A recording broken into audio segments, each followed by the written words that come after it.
है उसका गाते हैं। बच्चे बच्चों की आवाज़ आ रही है। बड़े लोग शायद इसलिए नहीं बोल रहे हैं कि ये बच्चों का काम है।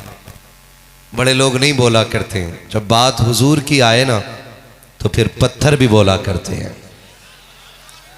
अगर हुजूर के नाम पे आपकी जबान न खुले तो फिर कसूर मौलवी का नहीं, कसूर इस जमात का नहीं, कसूर जलसा कराने वालों का नहीं।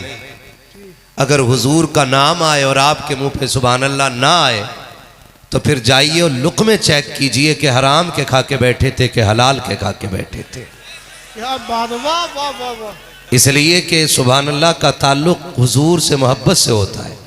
जी जिसको जितना इश्क होता है सुभान अल्लाह उतनी तगड़ी होती है ना। जिसका खाते हैं उसका, जिसका खाते हैं उसका। हाँ जी, मिंबर वाले खाली दुआ दे दें, इनको देख के ना बोलिएगा कि ये बोलेंगे तभी हम बोलेंगे। ये इमाम लोग हैं, जब ये बोलेंगे तब आप नहीं बोल सकते। हाँ, अब आप बोलिए, आपकी बारी है। जिसका खाते हैं उसका। और मेरा इमाम क्या कहता है, तेरे टुकड़ों पे पले। जो बोल गए अल्लाह उन्हें सलामत रखे। तेरे टुकड़ों पे पले। इतना अच्छा आप पढ़ते हो तो साहब भाई को बुलाने की जरूरत क्या थी, है ना जी। पढ़े मेरे साथ इरशाद भाई। जी जी आप खाली दुआएं देते रहे, जी। इंशाअल्लाह थोड़ी देर गाड़ी चल ही जाएगी। पढ़ेंगे मेरे साथ। तेरे टुकड़ों पे पले। बहुत अच्छे लोग हैं आगे वाले। पीछे वाले ना पता नहीं आला हज़रत को जानते नहीं है या पढ़ा नहीं है कि सुना नहीं है। आला हज़रत उस ज़ात को कहा जाता है कि जिसके वजूद की बुनियाद पे हर बच्चे को सुन्नी के हुजूर की नात का एक ना एक शेर जरूर याद होता है। जी जी, ये सब क्या बात है, वाह वाह वाह। यह एहसान है सरकार आला हज़रत का। और आ रहा है आला हज़रत का बेटा। जब वो आएंगे ना तो फिर हम ये साबित करके दिखाएंगे कि वादी रजा की कोहे जिस समत देखिए वो, जिस समत देखिए वो। ये वाला इलाका किसी और का भाई, सारी रजा का। तो फिर सारे बोले ना, वादी रजा की कोहे जिस समत देखिए वो इलाका रजा का है। औरों ने भी लिखा है बहुत इल्म दीन पर, जो कुछ है इस सदी में वो तन्हा रजा का है। वाह वाह वाह। जो कुछ है इस सदी में वो तन्हा रजा का है। आएगा आला हजरत का बेटा और हम दुनिया को दिखाएंगे अगर हम रजा के बेटे से इतना प्यार करते हैं तो बरेली के अहमद रजा से कितना प्यार करते हैं। वाह वाह वाह वाह वाह वाह, जिंदाबाद जिंदाबाद। क्या बात है। तो हम बरेली के रजा से कितना प्यार करते होंगे। और क्यों ना करें रजा से प्यार। पूरी जिंदगी सुन्नियों का हाथ पकड़ के हुजूर के मदीने तक पहुंचाया है। वही अजीम शख्सियत तो है जिसने कहा था जानो दिल होशो खिरत सब तो मदीना पहुंचे, है ना भाई। मैं कभी कभी सोचता हूं जो लोग आला हज़रत पे भौंकते हैं ना, मुझे ख्याल आता, मैं सोचता हूं इन्होंने आला हज़रत को पढ़ा क्यों नहीं। अगर ये पढ़ लेते तो बकवास बकवास, अगर ये पढ़ लेते तो इनके भेजे में ये बात आ जाती कि अहमद रजा दरसगाह में नहीं बनाए जाते बल्कि मुस्तफ़ा के मदीने में सजाए जाते हैं। वाह वाह वाह वाह वाह। ये बात समझ में आ जाती। हमने एक ज़माने तक किताबें पढ़ी हैं और आपने भी पढ़ी होंगी। अक्सर किताबों में आप शुरू में हम्द का रंग देखें, लोगों ने अल्लाह की हम्द बयान की तो किस हुनर से की। कोई कहता है बकरी गाय भैंस बनाई, खाने को दी दूध मलाई, है ना जी। उर्दू की किसी किताब में ना, ये हम है ना, लिखता जाऊं पढ़ता जाऊं आगे आगे बढ़ता जाऊं। लेकिन जब मेरे इमाम ने हम्द की ना तो कसम खुदा की कलम तोड़ दिया। कहते हैं वही रब है जिसने तुझको हमतन करम बनाया, हमें भीख मांगने को तेरा आस्था बताया। तुझे हम्द है खुदाया, तुझे हम्द है खुदाया, आज आगे वो बैठा करे जिन्हें कुछ याद हुआ करे। मसला भी है ये, इमाम के पीछे वो खड़ा हो कि अगर हद से लाहिक हो जाए तो इमाम की जगह वो ले ले, ये एक मसला है। अब तो अलग बात है, इमाम के पीछे वो खड़ा होता है जिसने चंदा ज्यादा दिया होता है, भले उसे कलमा याद हो या ना हो, ठीक है ना। वही रब है जिसने तुझको हमें भीख मांगने को, तुझे हमद है खुदाया, यही बोले सिदरा वाले, चमने जहां के थाले, सभी मैंने छान डाले, तेरे पाए का न पाया, तुझे यक ने यक बनाया, तुझे यक ने यक बनाया, तुझे हमद है खुदाया, तुझे हमद है खुदाया।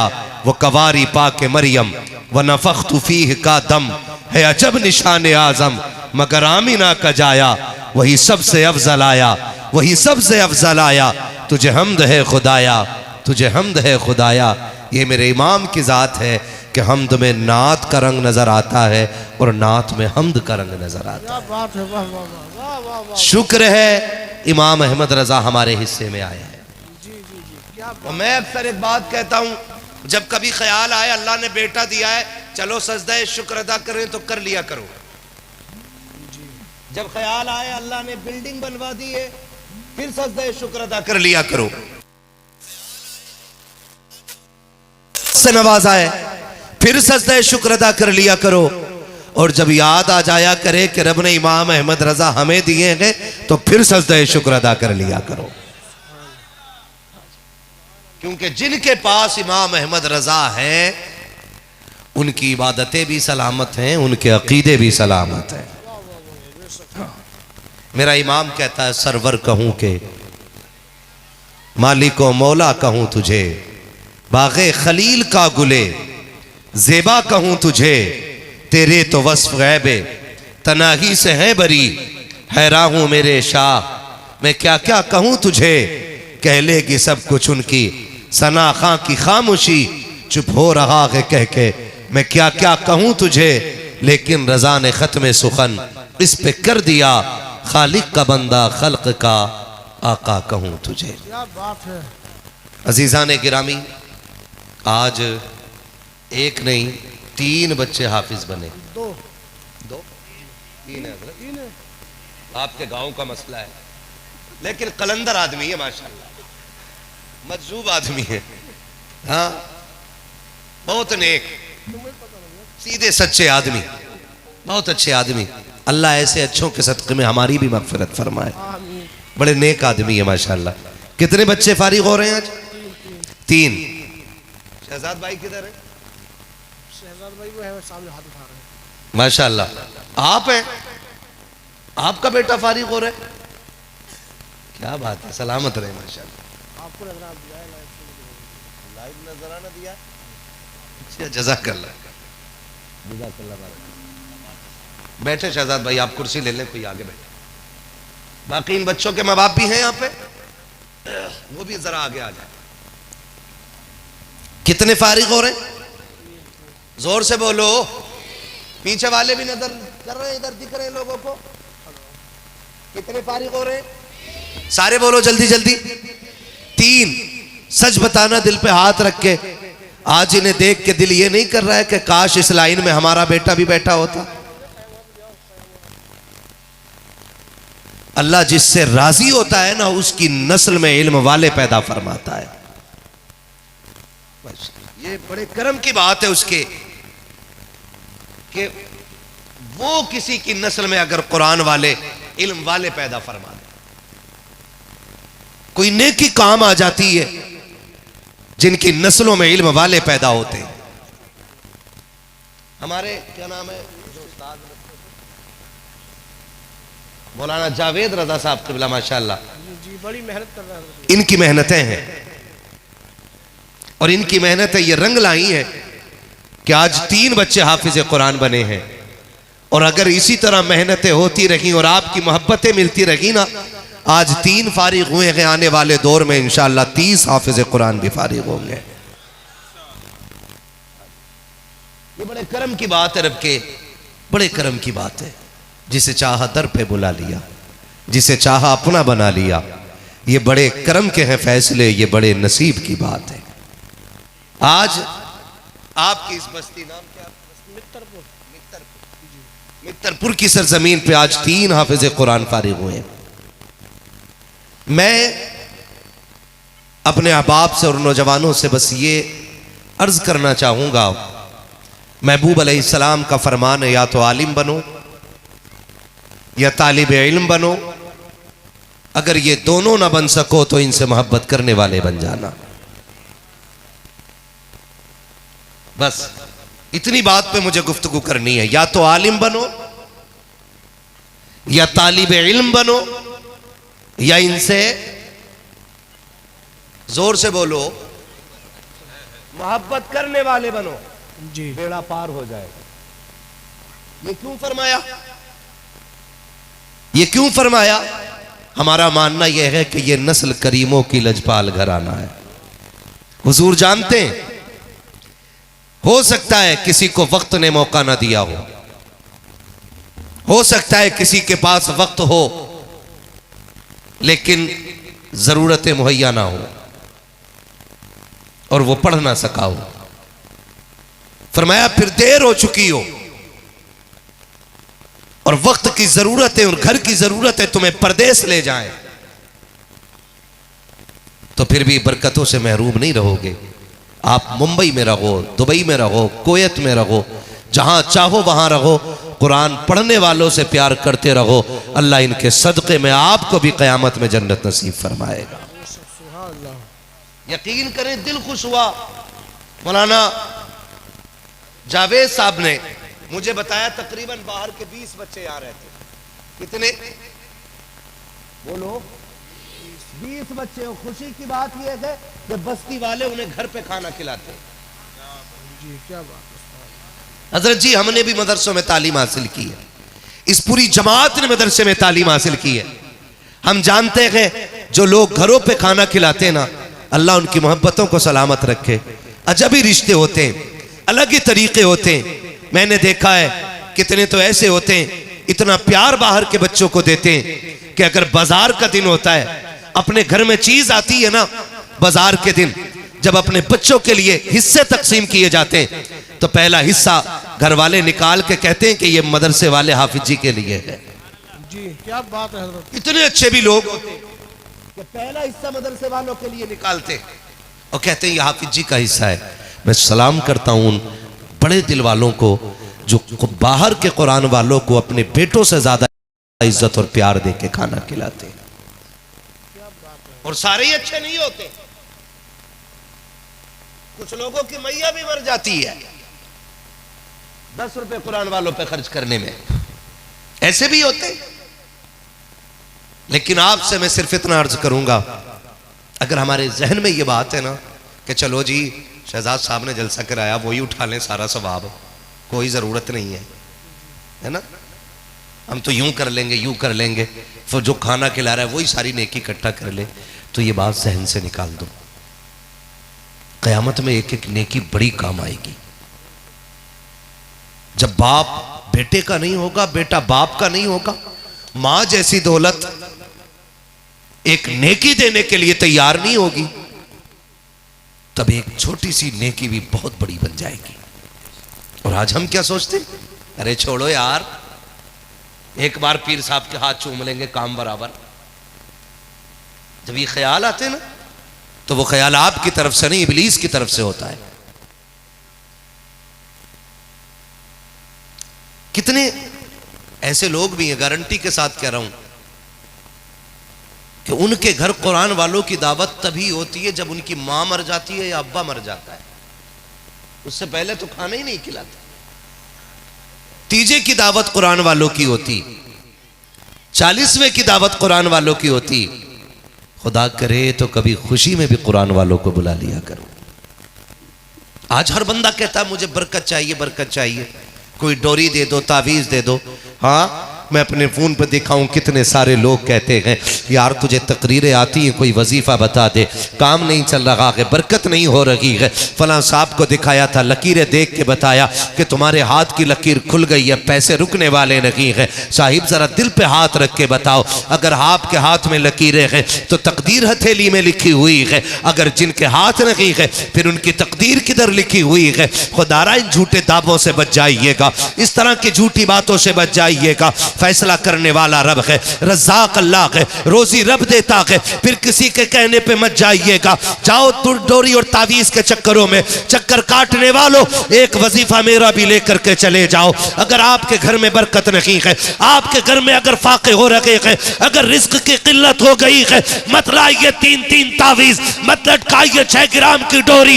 एक कुरान वाले की दावत कीजिए, उसको अपने घर पे खाना खिलाइए और कहिए प्यारे हाथ उठा के दुआ कर दे। मैं दावे के साथ कहता हूं अगर कुरान वाला हाथ उठा देता है, खुदा हाथ लौटने से पहले बरकतें नाज़िल फरमा दिया। वाह वाह, क्या नारे तकबीर, नारे रिसालत, मसलके आला हजरत, फैज़ाने आला हजरत, फैज़ाने हुजूर मुफ्ती आज़म हिंद, जश्न दस्तार मंदी मुफ्ती हम्माद साहिब क़िबला मुरादाबादी। खैरियत है सारे लोग, अल्लाह सलामत रखे। मैं अपने जवानों के लिए बड़ी दुआ करता हूँ, जवानों के लिए खास कर, क्योंकि हमारी जो ये न्यू जनरेशन है ना, जो 16 से लेकर के 25 के बीच में है, ज्यादातर इन्हें दीन का बड़ा दर्द है, बड़ा दर्द दीन का है। कोई अक्सर परदेश रहते हैं, मजदूरियां करते हैं, कमाई करते हैं, लेकिन जब अपनी बस्ती में आते हैं तो कुरान वालों से बड़ा प्यार करते हैं। ये मैंने कसरत से देखा है। और भाई कभी तन्हाई में भी होता हूं ना और दुआओं के लिए हाथ उठते हैं तो मेरे लिए परदेसियों के लिए बड़ी जल्दी मेरे दिल से दुआ निकलती है, इसलिए कि अक्सर जो परदेसी होते हैं ना, उनका जो है नेक कामों में बड़ा हिस्सा रहता है, बड़ा हिस्सा रहता है। ये अलग बात है कि परदेश खुद में एक दर्द है। हाँ, परदेश खुद में एक बहुत बड़ा दर्द है। माफ कीजिएगा, हम कहीं कहीं बड़ी नाइंसाफी कर जाते हैं। ऐसी नाइंसाफियां हम लोग कर जाते हैं कि हमारा एक बेटा सऊदी में होता है, बाकी के 3 गांव में घूम रहे होते हैं और कलफ लगा के बड़ा कपड़ा पहन के ना यूं टहल रहे होते हैं, अच्छी अच्छी घड़ियां हाथों में होती। पूछा इनका बिजनेस क्या? क्या कोई नहीं। का कपड़े तो बड़े बगबगे हैं। कहना 2 भाई दुबई में रहते हैं, एक भाई सऊदी में रहता है। मैं आपसे एक बात अर्ज करूं, मैंने अक्सर परदेसियों को देखा है जो 10 साल सऊदी में रह के आते हैं ना, परदेश आते हैं तो फिर परचूनी की दुकान करनी पड़ती है। उन्होंने लाखों रुपया कमाया होता है, लेकिन उनके हिस्से का पैसा हम बर्बाद कर चुके होते हैं।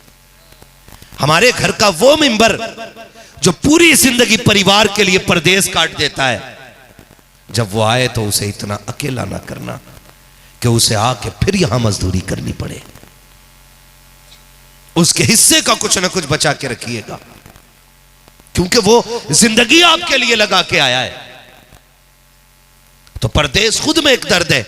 हमारे ये जवान जो दीन के लिए लगे रहते हैं, अल्लाह इन्हें खूब बरकत अता फरमाए, इनकी हिफाजत फरमाए। अभी एक हादसा देखा, दिल्ली में एक हादसा हुआ है। 2 जवान बच्चे कमरा बंद करके ना हीटर के आगे, वो हीटर लगा के सो गए। ऑक्सीजन रात में रूम की खत्म हुई और दोनों खत्म हो गए। हाँ, ऐसे कितने हादसे हो गए। बेचारे परदेसी परदेसी ही होते हैं। बस आप ख्याल करें कि हम जब परदेश रहते हैं ना तो खतरे भी ज्यादा होते हैं। रोड पे निकलो तो इतने खतरे हैं कि कहा नहीं जा सकता। दाढ़ी और टोपी ये तो खुला चैलेंज है। आपके सर पे अगर टोपी है ना तो लोगों की नजर में आपसे ज्यादा कोई नहीं चुभेगा। आपके अगर दाढ़ी है तो आपसे बड़ा दुश्मन कोई नहीं लोगों का।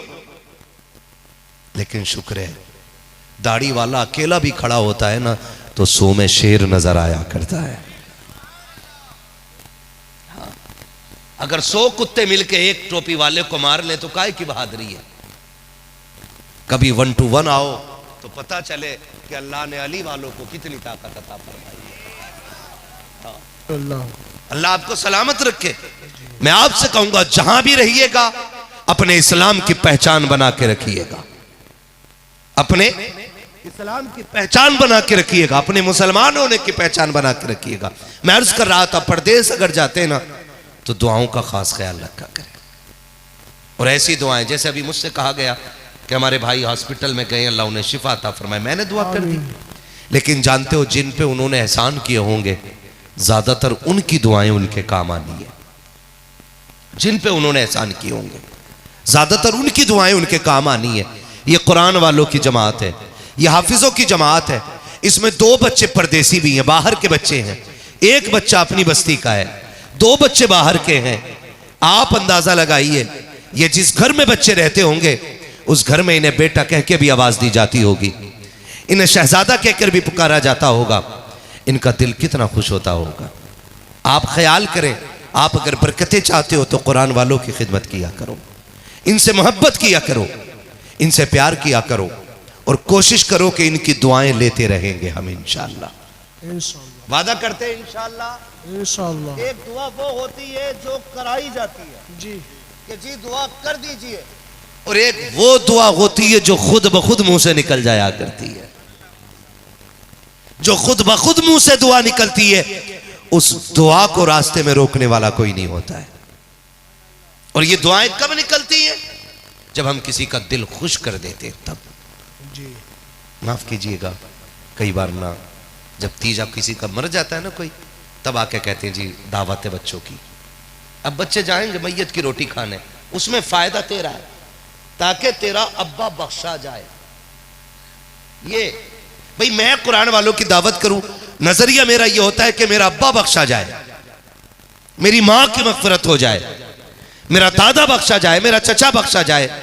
और कभी कभार ना बिना मैयत के भी खाना खिला लिया करो, कभी वलीमे में भी दावत कर लिया करो, कभी शादी में भी दावत कर लिया करो। अब्बा की मैयत के कपड़े लाके दिए जाते मदरसे वालों को कि ये गरीब के लिए जोड़ा बनाया था, तुमसे अच्छा कौन मिलेगा। ओ भाई कभी शादी पे भी कपड़े बनाया करो, इन्हें बनाते हैं कपड़े, बनाएंगे इंशाअल्लाह। आज के बाद वादा करते हैं इंशाअल्लाह, जितनी बस की उतना बनाओ, फिर देखो अल्लाह कितनी बरकतें अता फरमाता है। लेकिन हम तो बनाते ही नहीं। सुने कितनी बड़ी बरकतें अल्लाह अता फरमाता। एक बंदा था, रोजाना ना सुबह उठता, एक रोटी बनवाता और पहली रोटी अपने घर की सुबह की अल्लाह के नाम पे सदका कर देता था। किसके नाम पे? अल्लाह। जोर से बोलो, अल्लाह के नाम पे। नाराज तो नहीं है ना, थके भी नहीं है ना? किसके नाम पे सदका करता था?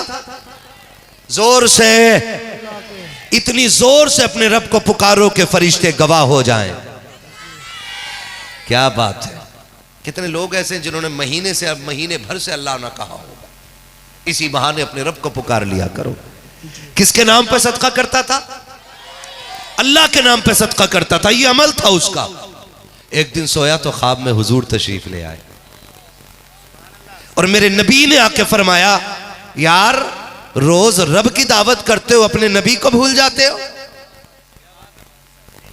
वो तड़प गया, उसने कहा मेरे माँ बाप आप पे कुर्बान हो जाएं, सरकार खुदा तो दावत खाने से पाक है। जी मुफ्ती साहब, मैं रब की दावत कब की मैंने? मेरे महबूब ने फरमाया, क्या तू रोज एक रोटी अल्लाह के नाम पे सदका नहीं करता? जी करता तो हूं। तो महबूब ने फरमाया, जब तू एक रोटी रब के नाम पे सदका करता है ना तो रब की दावत का सवाब मिल जाया करता है। किसकी दावत का? रब की दावत का सवाब मिल जाया करता है। वो तड़प गया, उसने कहा हुजूर आपकी दावत? फरमाया मेरी भी कर दिया कर कभी कभी। कहा आपकी दावत के लिए क्या करना पड़ेगा?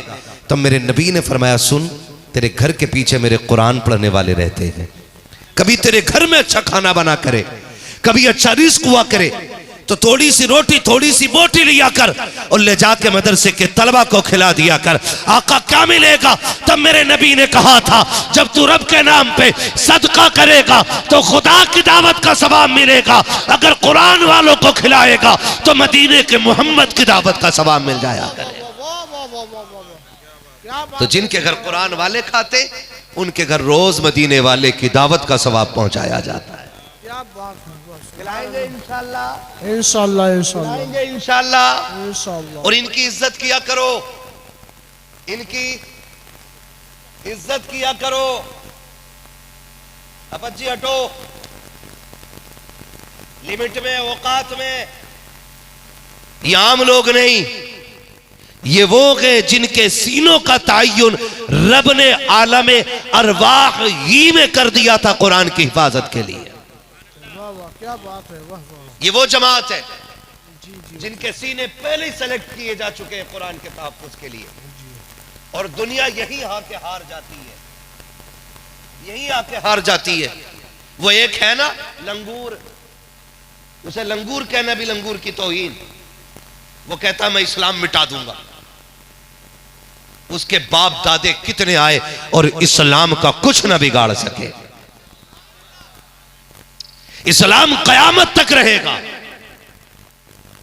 आज अगर तू जोर के साथ है, ताकत के साथ है, बात इस्लाम को मिटाने की करता है। अंग्रेजों ने भी राज किया यहां पे, उन्होंने भी प्लानिंग की थी इस्लाम को मिटाने की।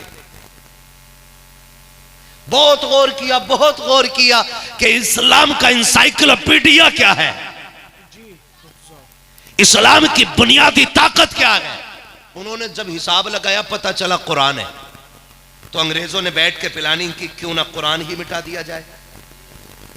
जब कुरान खत्म हो जाएगा तो फिर धीरे धीरे कुरान के जानने वाले भी खत्म हो जाएंगे, दीन ही खत्म हो जाएगा। अंग्रेजों ने यह प्लानिंग की, बस्ती बस्ती गांव गांव जाकर के कुरान के नुस्खे इकट्ठा करना शुरू किए।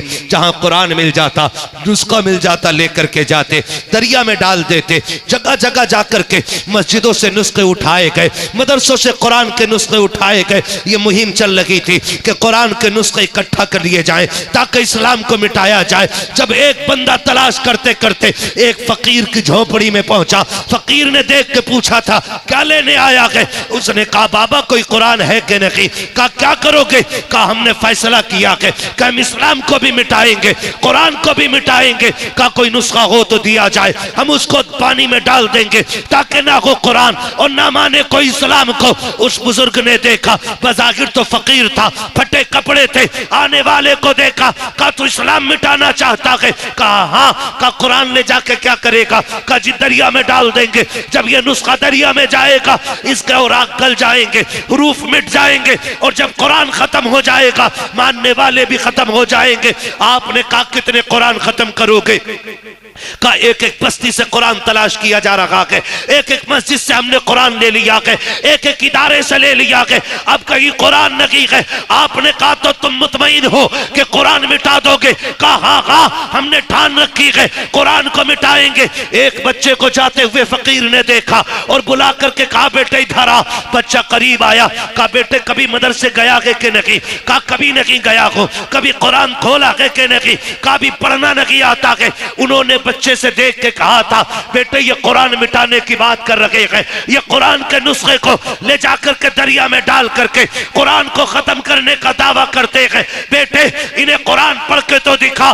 जैसी बुजुर्ग ने इतना कहा, बच्चे ने हैरत से देखा, कभी मदरसे नहीं गया हो, मैं कैसे सुनाऊं। बुजुर्ग ने एक नजर डाली जोर से और बच्चे से कहा अब पढ़ना शुरू कर। बच्चे ने पढ़ना शुरू किया, अब पढ़ता जा रहा है। आपने कहा बता अंग्रेज के बच्चे कितने कुरान मिटाओगे।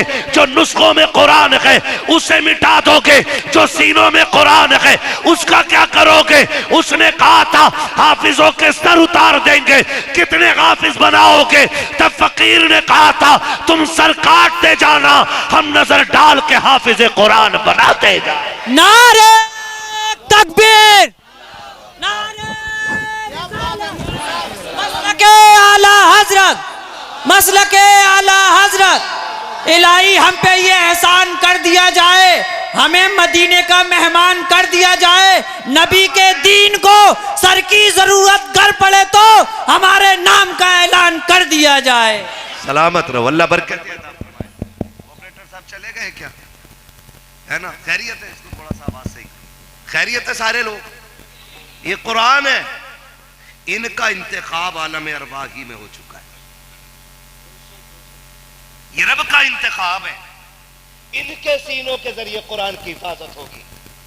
और इनके लिए मेरी कौम का बच्चा बच्चा खड़ा होना चाहिए। मैं आपसे कहना चाहता हूं, हम जो करते हैं ना रास्तों में, आप जी आ रहे नहीं है ना, अगर अल्लाह ने किसी को पैसा दे दिया ना, थोड़ा बहुत पैसा दे दिया अगर रब ने किसी को, तो फिर ना वो हाफिज के सामने ना यूं टांग पे टांग रख के बैठा हो, हाफिज जी बताओ भाई कोई काम है? पहली बात तो यह है, अगर असली नस्ली है तो पैर नीचे कर, अगर रगों में शरीफ का लहू है ना तो तहजीब से बात कर, इसलिए कि ये कुरान अपने सीने में लेकर के तेरे सामने बैठा है। टांग पे टांग रख के बात करते लोग, हटो आप जी हटो, तुम ये वो इस तरह की बातें ना किया कर। हमारे सामने से अगर कुरान का वारिस गुजरे ना तो कोशिश करें कि उसकी हद से ज्यादा इज्जत की जाए, हद से ज्यादा इज्जत की जाए उसकी, ताकि दुनिया को यह पता चल जाए अगर ये कौम आज कुरान वालों से इतना प्यार करती है तो कुरान लाने वाले मुस्तफा से कितना प्यार करती होगी। हमारी महफिलों में आपको क्या लगता है सारे नेक लोग होंगे? सारे हमारे लोग होंगे? नहीं, हमारे जैसे कपड़े पहन के मस्जिदों में आते हैं गैर भी, हमसे बड़ी बड़ी दाढ़ियां रख के गेम खेल रहे हैं हमारे साथ लोग, जबकि वो हमारे होते ही नहीं है, इन जलसों में भी मौजूद होते हैं और सिर्फ ये नोटिस करने के लिए आते कि ये कौम जिंदा है कि मुर्दा है। मैं कहता हूं ना, मुझे कभी कभी दुख होता है जब बार बार कहते हैं कहो सुभान अल्लाह, कहो सुभान अल्लाह, तो वो लिख लेते कि ये कौम इतनी मुर्दा हो गई है कि नबी के नाम पे सुभान अल्लाह कहने तैयार नहीं, तो ये सर देने कैसे तैयार हो, वो ये लिख लेते। और यार हुजूर के नाम पे ऐसे तैयार रहा करो कि वो लिख के ये लेके जाया करें कि सबसे उलझ जाना, मोहम्मद के गुलामों से मत उलझ जाना। आज भी उनके बीच उमर फारूक आजम के तेवर नजर आया करते, आज भी उनके इश्क में सिद्दीक अकबर की झलकियां नजर आती हैं, आज भी उनके घरों में उस्मान गनी की दौलत मौजूद है, आज भी उनकी नस्लों में हैदर कर्रार की मोहब्बत मौजूद है। हम ये कोशिशें किया करें, हम ये कोशिशें किया करें। माफ कीजिएगा, पिलानी होती हैं, आप जी को निकाल दो भाई, मौलाना को निकालो भाई, जो जितनी जल्दी इमाम निकाल दे उतना बड़ा सूरमा बन जाता है।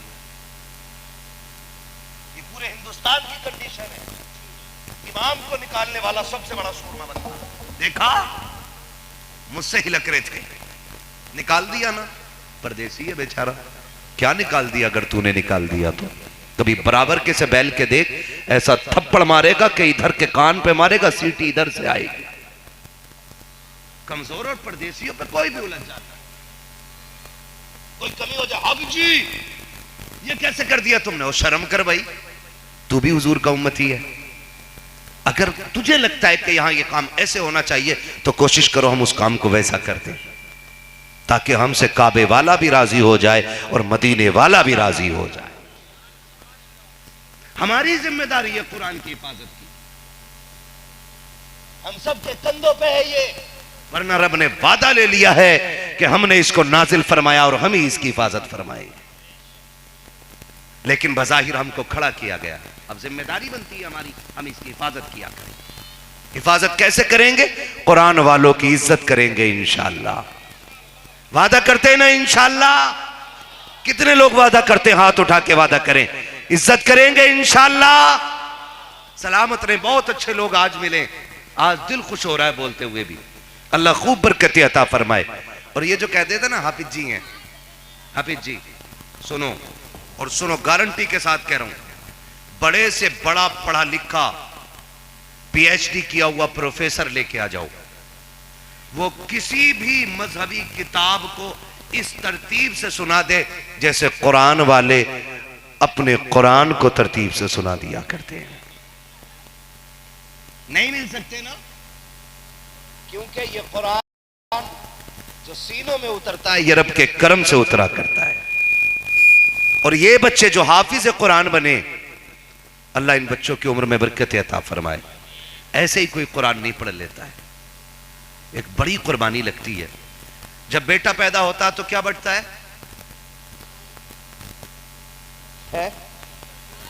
जोर से बोल दो यार। लड्डू बटते हैं, लड्डू। मिठाई ना खाओ, मिठाई में गुड़ भी आता है। क्या बढ़ता है भाई? लड्डू बढ़ते हैं कब? जब बेटा पैदा होता। क्यों?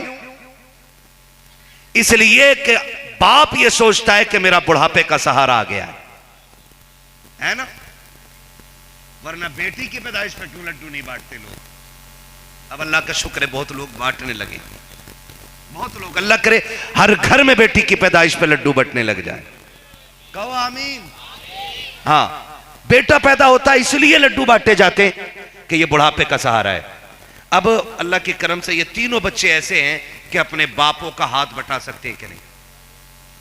बटा सकते हैं कि नहीं भाई? खेत में भी काम कर सकते हैं, मजदूरी भी कर सकते हैं, ये मंडी में भी जा सकते हैं, ये सारी जगहों पे जाके काम कर सकते हैं। लेकिन कहां है ये? मदरसे में। क्यों? क्योंकि बाप की ये कुर्बानी है। उसने फैसला किया है बेटे तेरे हिस्से की मजदूरी मैं करूंगा, मेरे हिस्से की जन्नत तू लेके आएगा। ये बड़ी कुर्बानियां होती है। हर किसी का बेटा सहारा होता है बाप का, लेकिन मैं उन बापों को सलाम करता हूं जिन्होंने अपने बेटे कुरान के नाम कर दिए। और याद रखिएगा हर बेटा बाप का लाडला होता है। यह अलग बात है बुढ़ापे में जाके बेटा बाप को जूते मारता है। शर्म आनी चाहिए, हमें सोचना चाहिए। मैं तो कहता हूं बाप के सामने ना नजर उठा के भी बात ना किया करो, नजरें झुका के बात किया करो। इतने एहसान उसके तुम्हारे ऊपर हैं कि पूरी जिंदगी अगर गर्दन झुका के भी हर बात उसकी मानते रहोगे तब भी उसके एहसानात का बदला पूरा नहीं हो सकता है। कितने एहसानात होते हैं बाप के। हम डायरेक्टली कह देते हैं क्या किया तुमने हमारे लिए?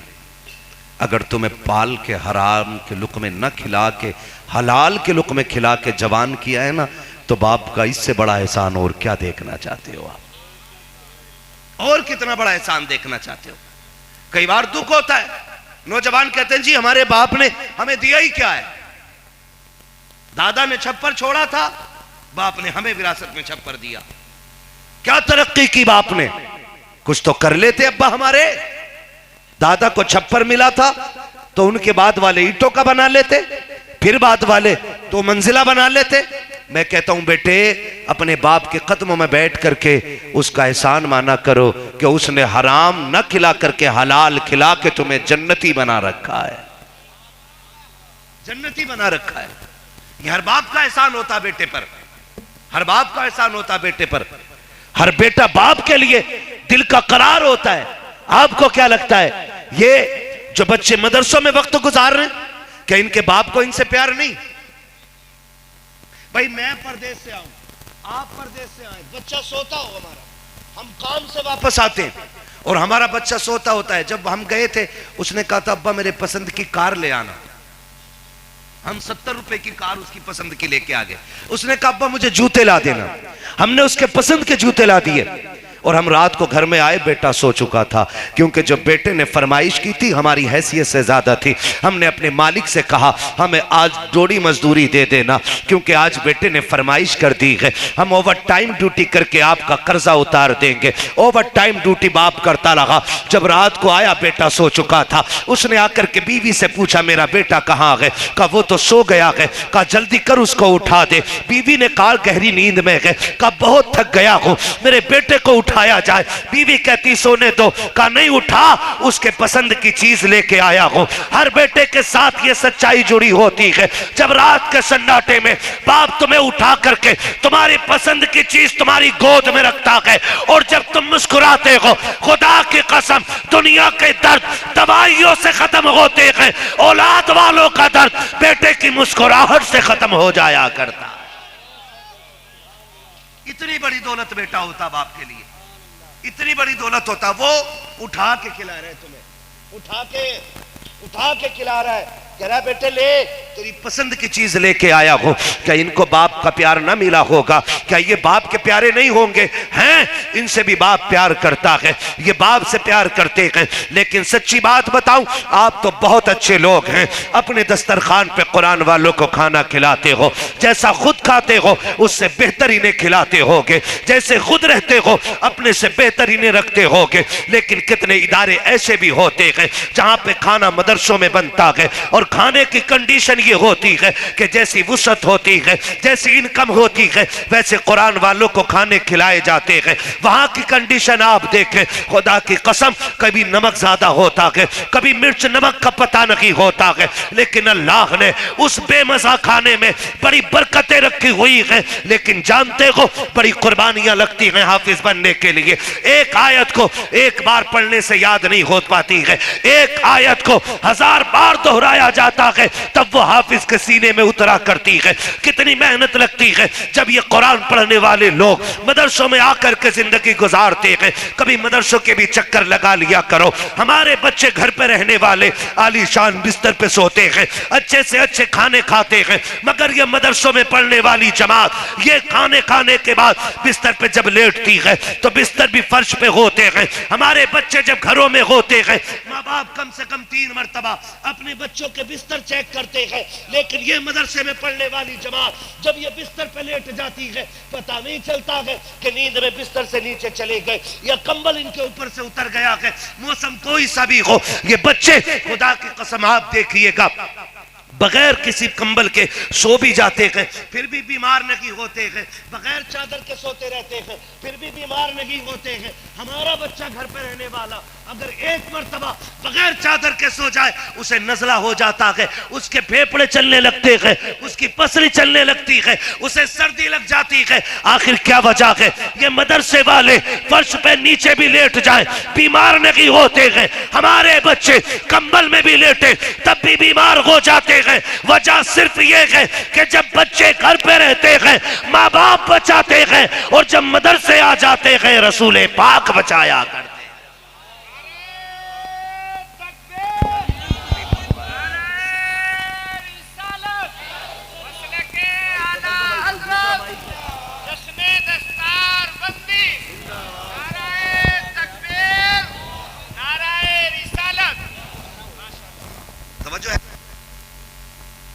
बोलो जरा सुभान अल्लाह। हाँ, तो ये कुरान वालों पे मेरे हुजूर का खास करम है, खास करम है। वो बड़ी कुर्बानियां लगी होती हैं। ऐसा नहीं होता है जब भी कोई घर छोड़ता है ना, मैं हूं या आप हो, माँ जरूर रोती है। वो बाप जो एक दिन बेटे के बगैर नहीं रह पाता, वो 3 साल बेटे के बगैर कैसे काटता है। मां देखिए, मां आपने बोलो, देखिए मां आपने, सबने देखी होगी ना मां, फिर बोल क्यों नहीं रहे? मां देखी है ना हमने, हाँ सबने मां देखी होगी। और आपको ये तजर्बा भी होगा, अगर बच्चा ना दोपहर से गायब हो जाए और असर तक ना आए, मां बेकरार हो जाती है। क्यों? पूछती है निकल के, मेरा बेटा देखा है, मेरा बेटा देखा है। अगर कोई ना बताए ना तो चादर डाल के ना सर पे गली में आ जाती है, रास्तों में आती है।